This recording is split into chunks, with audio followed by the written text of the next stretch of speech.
record. Okay, so that should be working now. And I'm going to share the screen with you. It's this one here.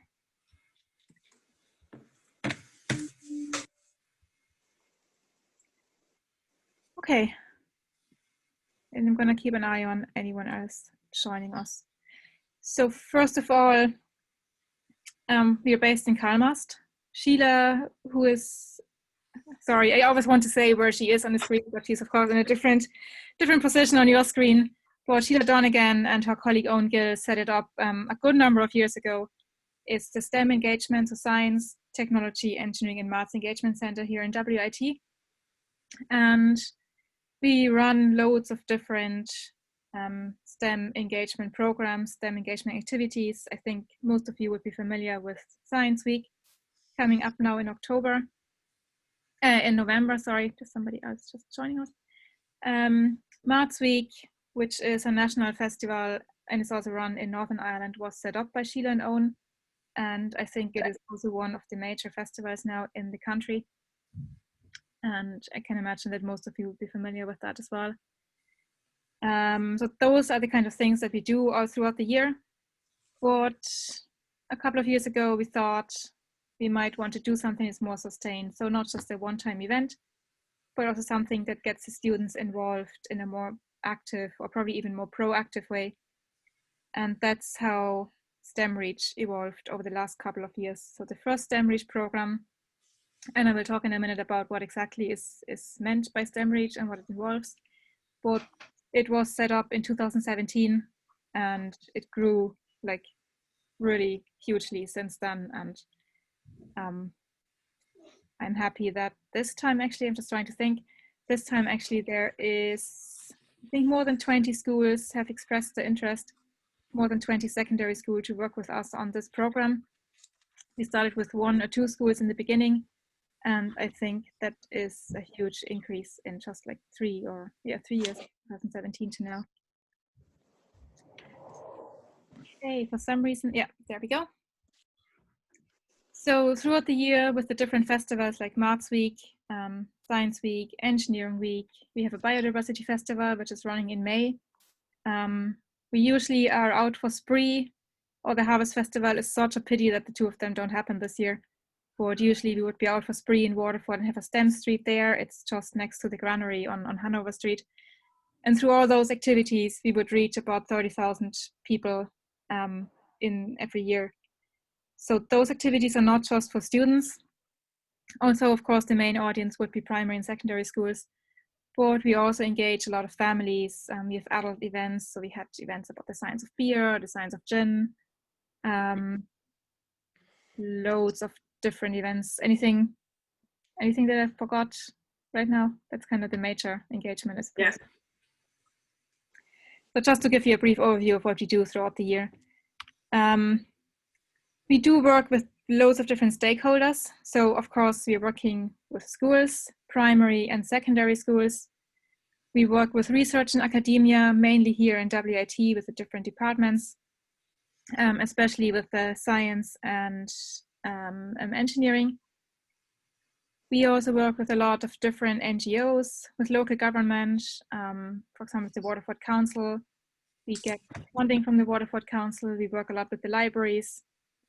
And of course, a very big part and a very important part is working with industry. And this is actually where we have the links now to STEM Reach, because the idea of STEM Reach is that we have a program that links industry to third level education, and most importantly, links industry also to primary and secondary schools. Because we think it is really important that students at an early age learn that there's loads of different career opportunities in the region. Waterford is one of the kind of weaker regions in that regard, and a lot of people, a lot of students want to move away and go to Dublin or to Cork, but they actually don't have to, because there's loads of different companies around here that provide loads of amazing job opportunities. There is, we're working, for example, with the likes of Sanofi, MSD in Clonmel. There's GSK in Dungarvan. There is Bausch & Lomb here in Waterford as well, West Pharma, what the others, Abbott, Boston Scientific in Clonmel as well. So the whole area, the whole Southeast, actually there's loads of different pharma companies, and there's loads of different IT companies as well, such as Sun Life, for example, here in Waterford. And engineering companies, there would be like Nipro or Garrett Motion. So it's loads of different companies that potentially offer jobs and that would be really, really happy to have a strong workforce here in the region. So this would be the idea of STEMreach, to kind of show students that there are opportunities here, and that even for studying, we have WIT, which is an excellent college with loads of different courses in science, in engineering, but also business and a couple of others. So there's loads of opportunities. They don't have to go to Dublin, where they spend thousands of euro a year on just housing, which is absolutely crazy.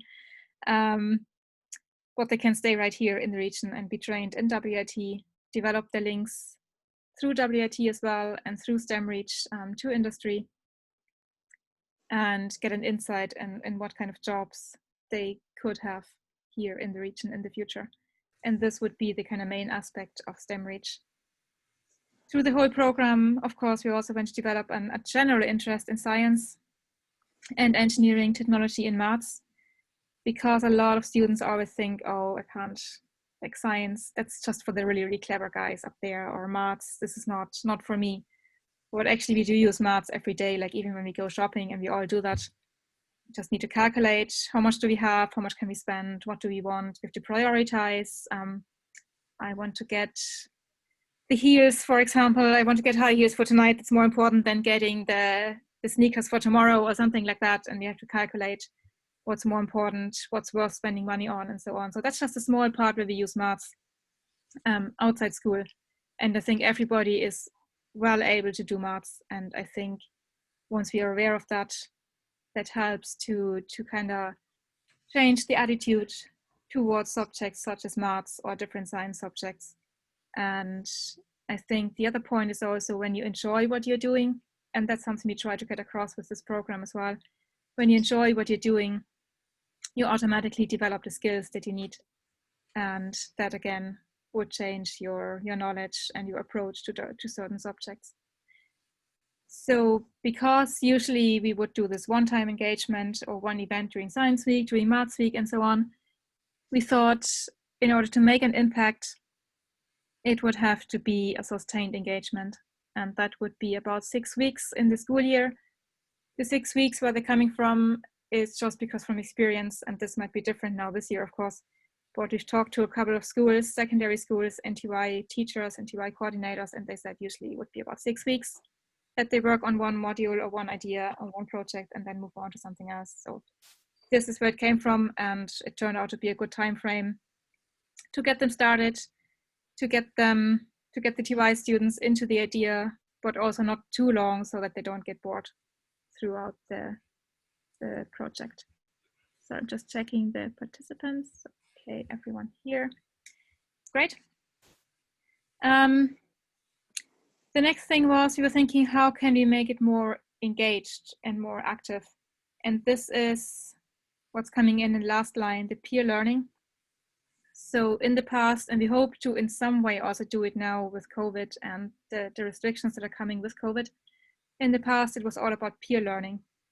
So the program, the STEMreach program, would usually start with us training the TY students. The TY students would come to WIT. For example, we had students from St. Paul's here with Ben O'Dwyer, and we had students from Waterpark here. We had students from the Art School Namara. We also went over to Carrick-on-Suir to the school there to work with the TY students there. And that's how we would usually start the program off. So we talk about science communication, we talk about the program itself, we talk about WIT, and then at some point we would also bring in industry. So for example, in Carrick-on-Suir, we asked MSD to come in to bring some staff in, to bring some industry representatives, and they would talk about their jobs and how science or engineering or problem solving skills, how those can help them in their jobs and how they got to what they're doing right now, talk about the career, talk about the opportunities in whatever industry they're working on. and just to kind of make it more approachable. That's also where the peer learning came in then, because once the TY students have done that and they know about WIT, they know about the industry, they have an idea why things like, for example, problem solving is a very good skill to have. And they would also know why, for example, a business degree even might be good to work in science or at a science company, or what you can do with a chemistry degree or a pharma degree. And that's when they go deeper into a certain subject, such as problem solving, and they would develop a little program, a lesson plan, depending on what suits or what works with the school for primary school pupils. I know that this will be the part that we're struggling with this year, because usually it would be very hands-on. So the 15-year-olds, the TY students, they would develop an actual lesson for the primary school pupils and then go to the primary school and work with them. So they would technically be the teacher for a day or for a week or whatever suited the school. This is, I think, where we would also need your input just to see how schools are handling the lessons or the whole teaching this year, and just to see what's possible. But this basically is the STEM-Reach program. And as I was saying, you have different modules in there, different projects that can focus either more on science or more on maths and problem solving or engineering. And because of the limitations this year, the easiest one to start with would be the problem solving, just to get a rough idea what works at school and what doesn't, and how the TY students would feel doing some kind of online engagement or online workshop. For some, sorry, okay. Here, I hope it's going to work now, is a quick video to show you what we did last year, I think it was, or 2 years ago. 2 years ago, Sheila, is it? I think 2 years ago with the Ursula in Waterford. It's a problem-solving workshop. Of course, that happens to me when I watch documentaries from 2 years ago. I would think, oh my God, stay apart, wash your hands, don't talk each other, get away from each other. So this was done pre-COVID, of course, and it was all very hands-on. And just keep that in mind. And of course, it will be very different this year. But the idea is the same, the goals are the same. Just the way it's actually being done will be slightly different.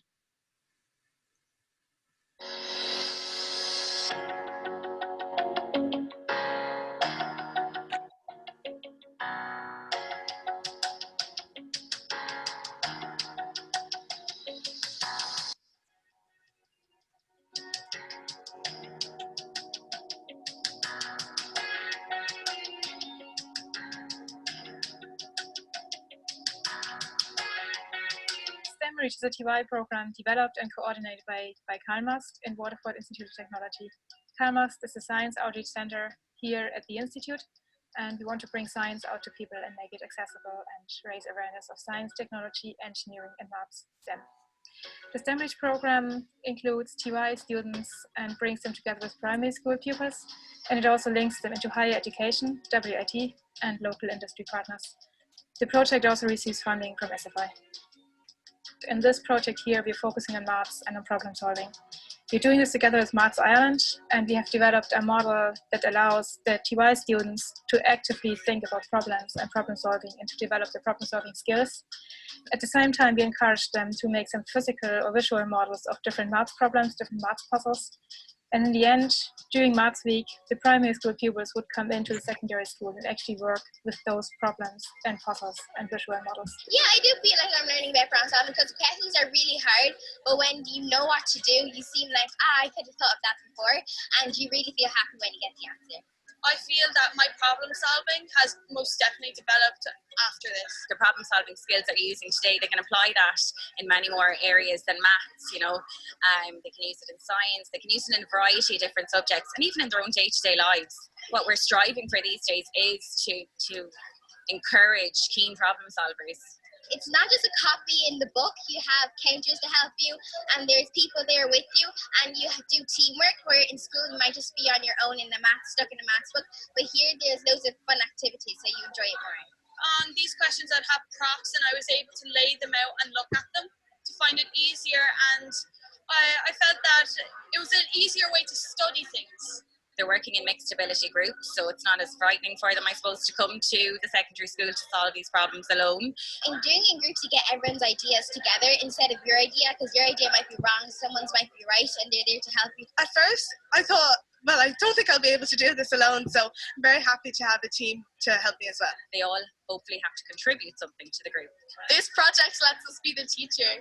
So we learn more when we have to explain it, because it's just we have to know the answers for them. I think I've gained a better understanding of the problem that I had, because now I've explained it. I thought it was really good for the children and for ourselves. Like, we learned a lot more about the problems, like as well as they did. They're so good at them as well. Our forters, they've really benefited. It's been great for them to be able to get in and engage with the problems. It has opened their eyes to different methods of solving problems that they will be able to use later on in Leaving Cert as well, and then going on into the future. Didn't think I'd be able to do these problems ever, but with the help of some of the girls, it was really good. These students, they've been through what we've been through, and I think it's really fun to work with them because they know what they're doing and they're still learning in class like we are. They've also struggled with the things that most people have struggled on as well. Sure, it's such a positive experience because they're coming here today. As you can see, they're having loads of fun. Some things we did were quite hard and we really had to put our mind to it, but we really enjoyed it, and I'm sure all of our class enjoyed it too. So it's not work to them, so they're really enjoying it. Yeah, it's more entertaining and more fun. A lot of them at this stage are very worried about the curriculum and the big jump, as they call it, and it shows them that they will be able for the work in secondary school. They get to see some friendly faces. It will give them a huge confidence boost. It can only have positive effects. I cannot see any negative effects, and we're really delighted to be here today and that we got invited. In the beginning, Kalmas brought the TY students up to AAT, where they got a tour around the campus. They also got an introduction into child protection, into working with primary school pupils, into teaching in general, and of course we did problem solving. We were brought just around the campus and into a maths room where they had all sorts of problem solving units there that we could use and practice our problem solving skills on. I think when the students got to go down to WIT, they were able to see the opportunities that are available to them within their own region. We learned a lot about the STEM program in WIT and all the different sorts of courses that take place. WIT have been brilliant. They've really taken it from the very start, and they oversaw it. They put the strategies in place, the different meetings. They came in and worked with the students. We got to bring the students up there as well, and really it was just the coordination was fantastic, just to have different steps that are involved and led by WIT.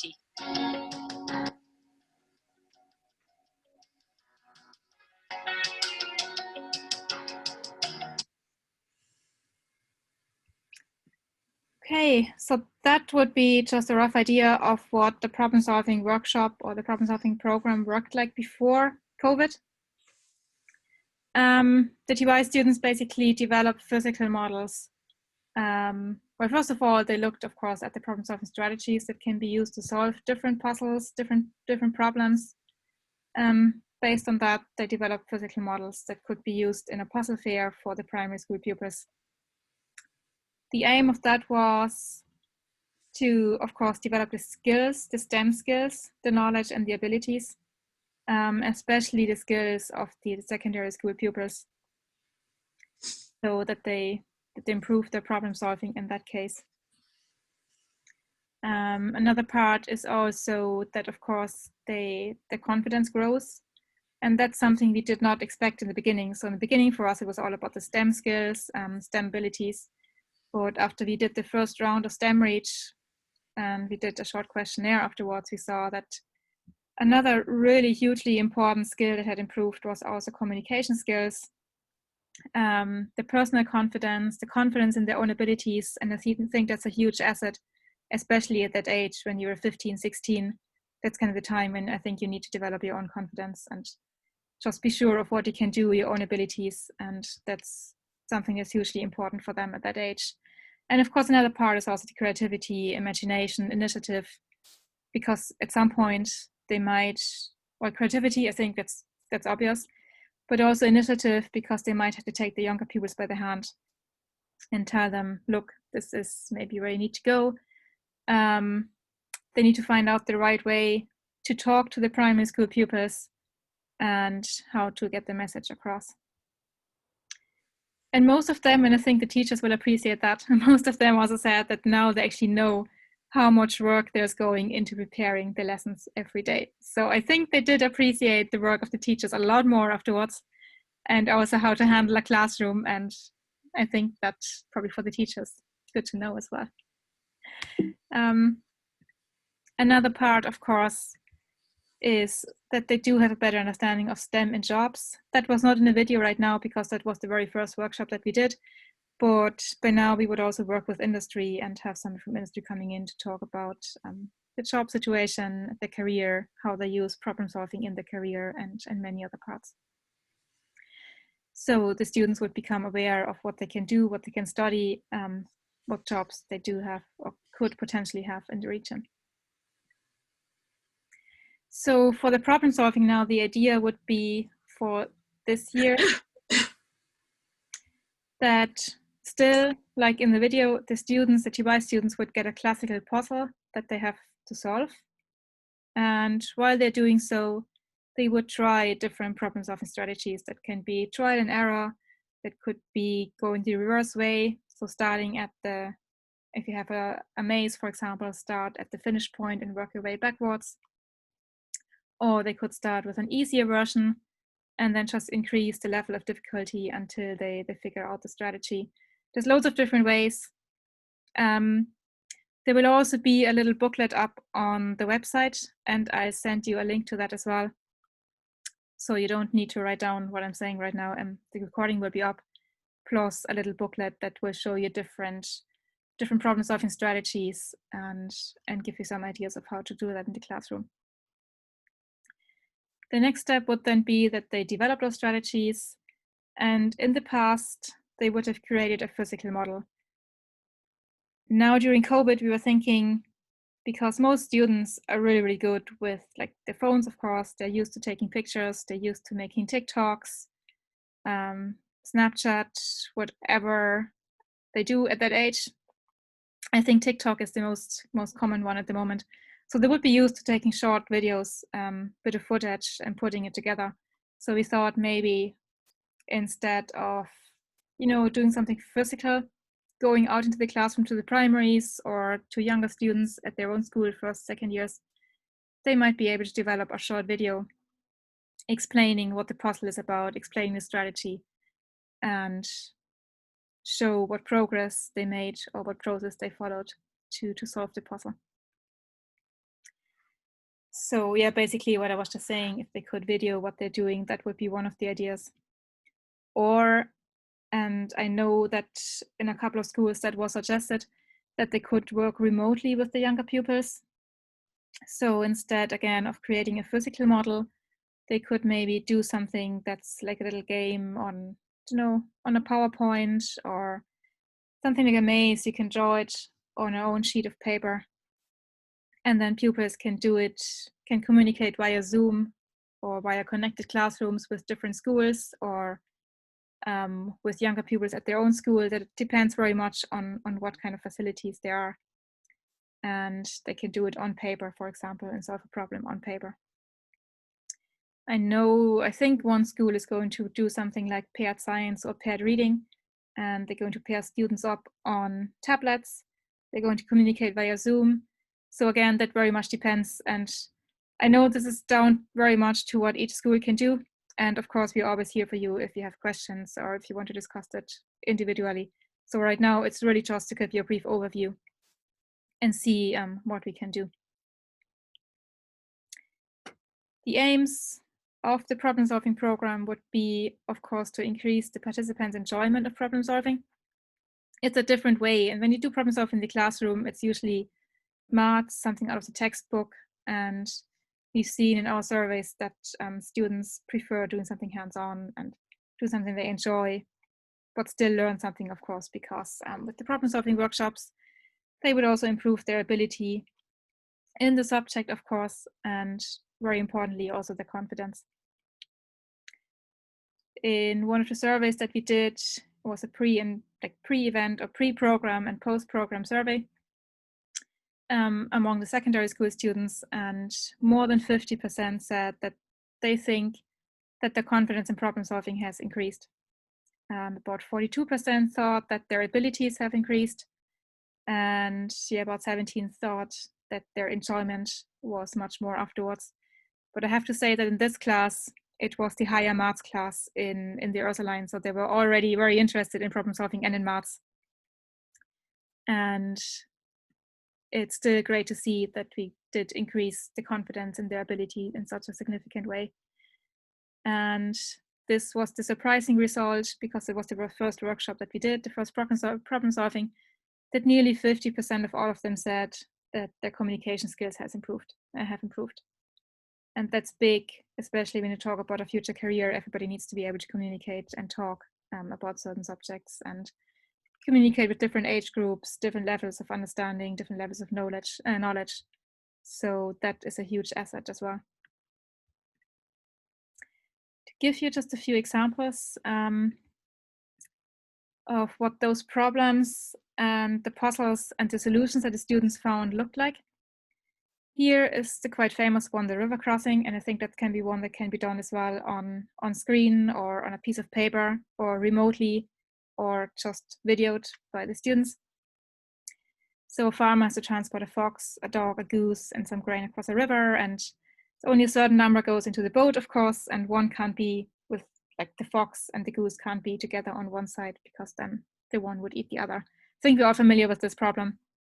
And what the students did, for example, they used something like Lego, or they used just bits and pieces of piece of paper and folded their own little kind of figures and just recreated the whole scene with the primary pupils. So here we have St. Saviour's Primary School. Is it? Oh no, I think it's Newtown. I'm not 100% sure now, actually. I know that we did this with St. Saviour's Primary School in Newtown Secondary School in Waterford. And I think that's the bottom picture here. We also did that with Carrick-on-Suir in Carrick-on-Suir ERSS.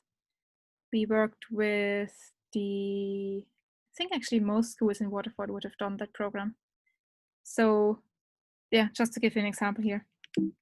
The next one, the bridges of Königsberg. Can you take a walk through the town? There's 7 bridges here. Can you walk through the town, visiting each part of the town, but only crossing each bridge once? And again, they did a very physical exercise here, but it could be one that can also be done on paper, and you can just walk different paths and figure out, is it possible, is it not? And then of course, figure out the strategy behind it and why can you do it or why can you not do it. The timeline for this year's project would be that now in the next couple of weeks. So now I think you get a rough idea of what this program involves. Over the next couple of weeks, it would be good to maybe have a quick thought about what's possible at the school. Would you be able to do short videos with the students? Would you want to work only with TY students, or could the TY students then maybe remotely work with the 1st or 2nd years in their own school, or possibly even with some 5th or 6th class students at a primary school? And I think at that point, it's probably hard to tell. I know that most of you are only back a week, or not even a week, just a few days. I think the next couple of days, the next couple of weeks will show what's possible and where we are. So in October would be great to get started on that program. So if the teachers would then work with the TY students in smaller groups and develop different problem solving strategies based on a number of puzzles that I will quickly show you after that as well. Those puzzles can be given by us, but they don't have to. So if you find your own puzzles, or if your students find their own puzzles, that's perfect, that's great. But we do have a couple of them prepared. And of course, we would be there to support you. Ideally, if possible, because I don't think we can actually go into the class, but we would provide support, remote support. We would do some problem solving training remotely again, via Zoom, or you can also use Teams. I think those would be the most common one that we usually use here in WIT. After that, the TY students would develop a model to demonstrate those puzzles and to show how they actually came to the solution, how they managed to work on the strategy development, and that can be either virtual, which I think would be the #1 thing to do in these times, or it can be physical and they can film it or make a video out of that. The students would capture the progress and the demonstration on camera, or they can develop a complete online workshop for younger pupils, which would then involve, for example, a bit of paperwork as well, so that the primary school teachers or the younger students could print something out and solve the puzzles on paper. In November, so that in October would actually tie in really well with Maths Week, because we do encourage schools to not forget about Maths Week this year. I know it's a difficult year, I know it's different, but Maths Week is still going ahead. It's happening from the 10th to the 18th of October. And it is still going to go ahead with loads of online engagement. And the next couple of weeks, you will be able to go onto mathsweek.ie and see the program. And if you want to go onto mathsweek.ie right now, you can already register your school. And this would be one of the things you could actually easily do at your own school for Maths Week. In November then, during Science Week, it would be great if we would have the videos, would present them online. That's up to you, whatever is suitable for the school as well. So it could be just within the school, of course, it could be with the primary school. But ideally, what we would like to do is also have them on social media and show what the different schools are doing, and kind of basically show off the effort of all the TY students, because I think it is worth being noted. And as long as things are okay with photo consent, video consent, and so on, I think it would be great if we were able to get something out on social media as well in our own website. And that would tie in really well with Science Week then in November, I think. But this would just be the rough outline right now. Once we've done the problem solving STEMreach program, and we see how that's going with the remote work and the TY students working with us, working with you, working with teachers, industry coming in, and of course the younger pupils. We would also look into a number of different STEMreach programs that we've all done physically, and we're currently thinking about how to best approach them in a virtual way. So for example, if you look here, we had loads of kind of science experiment that was called, or is called, still exists of course, it's called Paired Science, where teachers, where the secondary school pupils are working one-on-one, so as a pair with their younger peers, with the primary school pupils. And they talk, for example, about cancer, so they would tie in with the biology classes, or they talk about MS and the nervous system of the body. But they also do a bit of chemistry and learn about pharma companies. They learn about producing drugs and what's behind that. There is another project again. Where is it? There's no picture there at the moment. We did another project as well on the environment, about plastics. That would be an easy one to recreate as well. It's about becoming aware of what plastic is and why it was so important for such a long time and still is, and why people once thought that plastic is great, it's brilliant, until we realized that maybe plastic is not the best material to use. And I think everybody's aware now of single-use plastics and the different bans in different countries and the progress that's being made in finding replaceable materials. So that was another STEMreach program that we did. We also last year started developing one on maths and geography and maths and sports together with Newtown School. We have another one with the Art School Namara in Chamor. A teacher there, Judith Ablett, she developed a program on the periodic table, which has been run, I think, twice so far, and that would be another really good one as well, to talk about chemistry, about how alchemy became chemistry, about the periodic table, understanding the periodic table, and also understanding about kind of key concepts of chemistry. Another one that we've done once so far with Waterpark is about physics. And it does include a good few elements of space. So it is, for example, learning about different planets, their density, the mass, and how like that changes from one planet to the next. So a bit of kind of relativity between weighing an object on, I don't know, on Mars as compared to weighing an object on Earth and why it changes. So that would be another STEMreach program as well. So loads of different ideas there, loads of different things. And if any one of you has an idea for another science program or math or technology program, we're always up for it. We always encourage teachers to develop those programs with us. So for example, the physics one was developed by Rosario Burke, who is now a retired teacher, but was at the Mercy in Waterford before. And I just think it's great when somebody from a school actually develops a program. We can run it at the school first and then kind of bring it out to loads of different schools, bring it out to a much bigger audience. And if anyone has an idea, just let us know. And of course, we would always support you and work with you on that.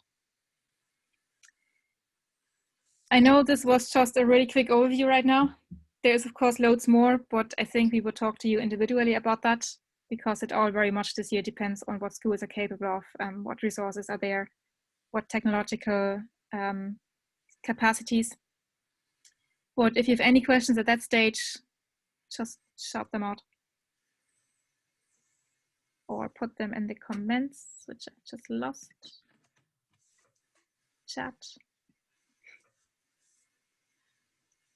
I suppose just from our point of view, what we're hoping is the schools might do the problem solving program first, and then that can then lead into some of the other programs that could run then throughout the rest of the year.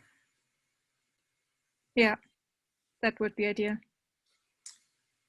I'm just going to give you a quick overview of the different puzzles that we have, or that we have used so far, and that could potentially be done on paper or could be filmed. So one is called Lights On, and you're trying to switch all the lights on. They're all arranged in the circle here, and because they weren't wired properly, when you press a switch, there's a certain pattern of how those lights switch on and off. And it's a tricky one. We only had one student actually doing it so far. But this student actually did do it on paper. And I think that could be a good solution, because you can easily draw something, or you can cut out light bulbs and you just have to switch them over. But each student can work with their own set of light bulbs. It doesn't require many materials or any advanced materials. So, yeah. I'm just saying, Karen, you ran the problem solving last year, didn't you? Do you want to say even a few words about how it worked? Or? Yeah, it worked really well on a physical level, in terms of the kids came up with different ideas as to how they were going to work with their individual groups. So some of them actually used computers, some of them used physical props, and some of them just used the pages themselves. So they kind of took a bit of initiative and did it whatever way suited them in their group. But it was really good, the interaction that went on between the groups. So we're just going to have to think about how we can do that on a virtual basis. So we'll wait and see, watch this space. Yeah, that's actually, have you started back yet, Karen? Are you? Just training, and meetings. So the kids are being inducted in various groups today and tomorrow, and then fourth years are starting on Thursday. Okay, it'll be exciting. Yeah.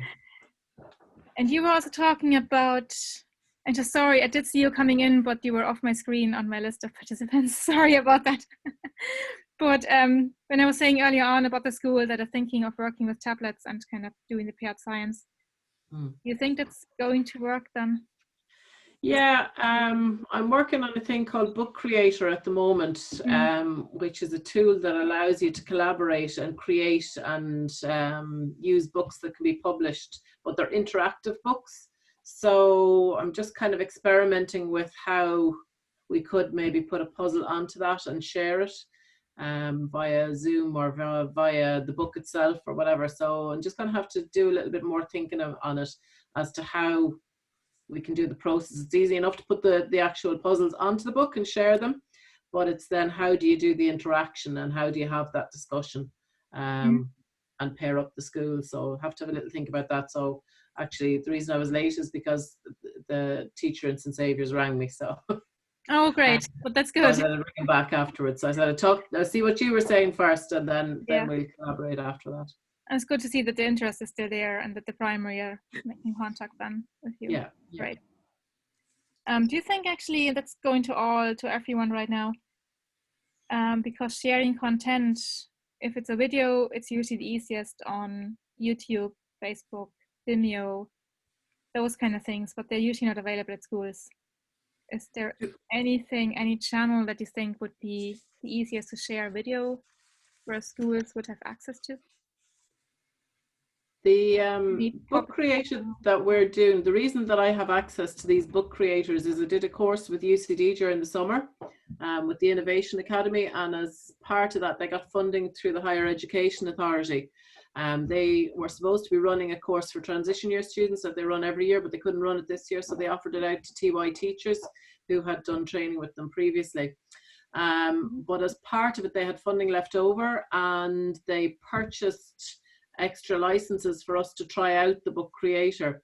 But it might be something that maybe WIT could consider purchasing these licenses for schools in Waterford to experiment. I've shown the book creator to a couple of teachers in different areas in school, and they're all gone, oh my God, that's brilliant, it's so easy. And the one benefit to it is if you upload videos and stuff, it takes all the ads and things out of the YouTube, so they don't see that. Okay.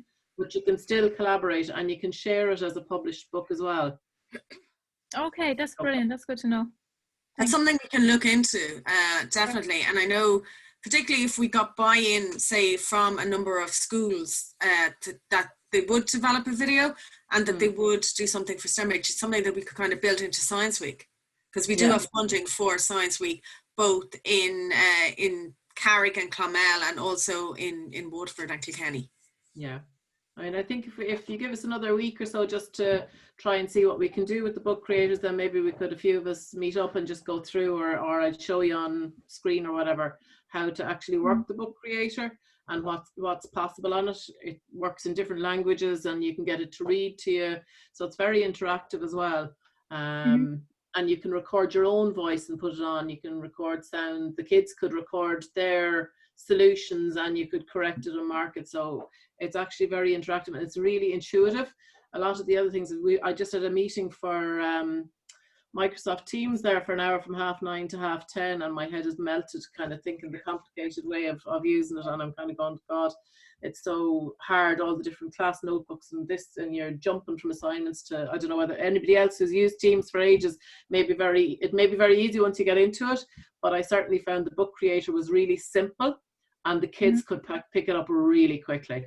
Like, there's literally 3 buttons at the top, and you pick one of those 3 things to do a function, and once you get used to it, you'd fly putting things together. So yeah, it's definitely something.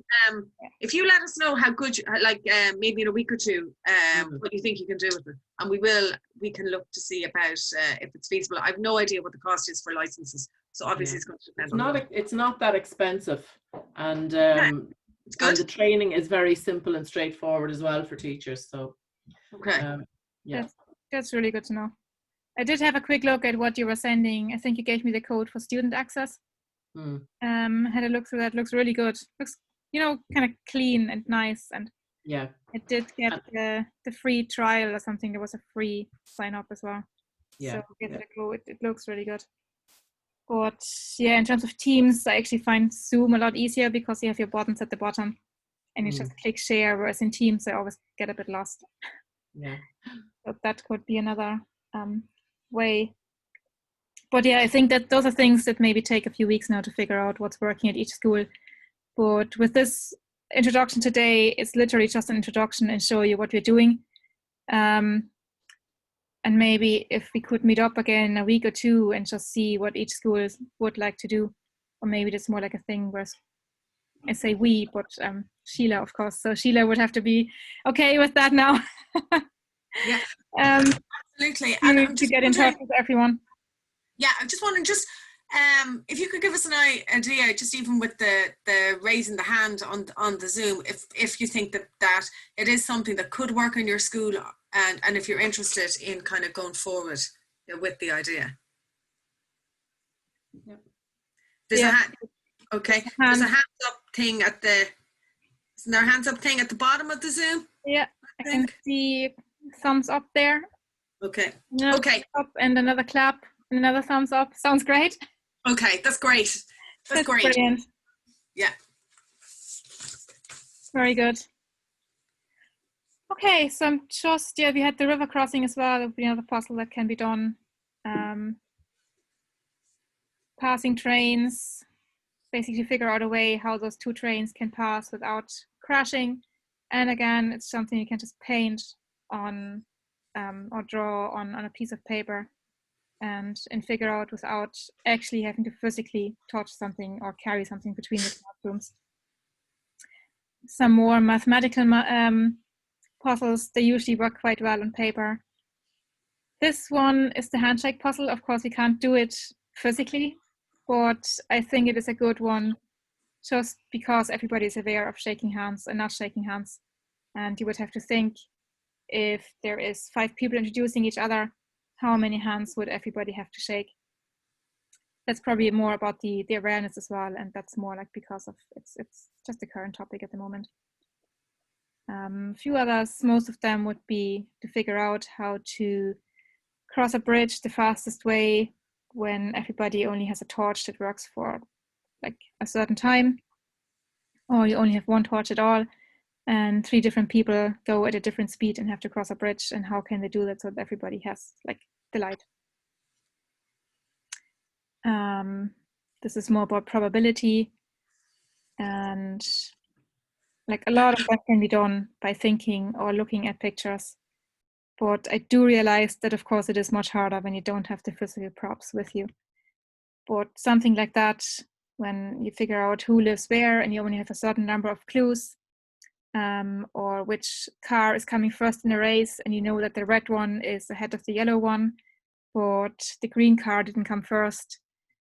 Similar again to this puzzle here, 5 children have 5 kitties, and each cat has different characteristics. So it's more about thinking and getting things into the right order or sorting in the right way. And they're good fun. They require a bit of thinking, but they do not necessarily require something physical that needs to be touched or moved. So those would be the kind of puzzles that we were thinking of. If about 15 of those that would work. But of course, in the end, there will be way more, and I think loads of students will come up with their own puzzles and have own ideas, things that they know from their childhood. And yes, yeah, so what I'm going to put up, that's just a question coming in, can you put up all the puzzles somewhere on link so we can access? What I'm going to do is I'm recording a session that we're doing right now. So this will be up then on the website or on a shared folder on Google Drive or something. And I also have instructions on how to approach a problem-solving workshop, plus a whole catalog of different puzzles. So this will be all available to all of you. And just when Cordula was just saying that there are lots of different ways that it could be done, either with a primary school or with another school. For example, the TY kids could put a box together of the different puzzles, and they could be delivered to a primary school, and then through Zoom the TY students could actually talk the primary school kids through doing the puzzles. So there's lots of different ways, and I guess the TY students probably have way more imagination than I have, or that any of us have actually in doing something like this. From experience, yeah, they always came up with great ideas and using whatever they could find in the classroom. And like they're all really, really good on things like social media, TikTok, Instagram. So I think, especially when it comes to virtual engagement, the TY students are way ahead of, well, definitely of me. So I think there will be some good stuff coming out of that. What we would love to do is, because we're organising Science Week in the Southeast, and we will have events that will probably be virtual in Waterford, Kilkenny and Tipperary. What we'd love to do is have these videos or social media things as part of that we can highlight the work of the schools in that as well. Mm-hmm. Okay, are there any questions, any comments at that point?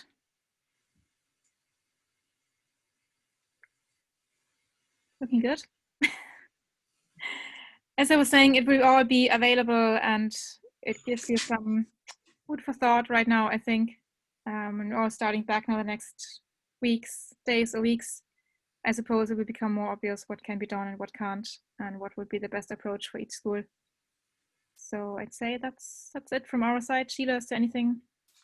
No, just if anyone has any questions, just you can email that. Often, you know, you get off something like this and you think, God, I should have asked. So just email us directly. And I'm just wondering, in terms of meeting up again, just have a. Do you think a week or 2 weeks would actually be better to? Or do you just want to wait and see? We can maybe set up a doodle poll again, and 1 week. Okay, so definitely saying 1 week. Yeah. Okay, so maybe a week from now that we can just and again we can send around a doodle poll to see what time would suit people, and I guess then you'll have more of an idea how schools are working. I know it's kind of nearly day by day at this stage, but we'll have to see how it goes. I would just say that industry are really interested in working with all the schools, and you know, in kind of developing links and things like that. So it's great that we have the buy-in really from everybody. So thanks for all your buy-in as well. Yeah, and thanks very much for taking the time. I really appreciate that, because especially in those times, I know there's loads of, as Karen was saying, lots of Teams meetings, loads of Zoom meetings, and you just get totally sick of them. So really appreciate that, and also the time, of course, that you're taking. And yeah, I'm looking forward to seeing loads of stuff coming up in Science Week. I'll follow it, of course, even from abroad. Okay, thanks so much, everyone. Hope you have a lovely day now, and good week ahead. And sorry, I know schools probably are going to do things for Maths Week. You can register on mathsweek.ie at the moment. We've 10,000 students already registered, so we're just trying to get as many schools as we can. We are going to be sending posters for Maths Week to every school as well, so you should be getting them in the post soon. Okay, thanks so much, everyone. Take care. Bye. Bye.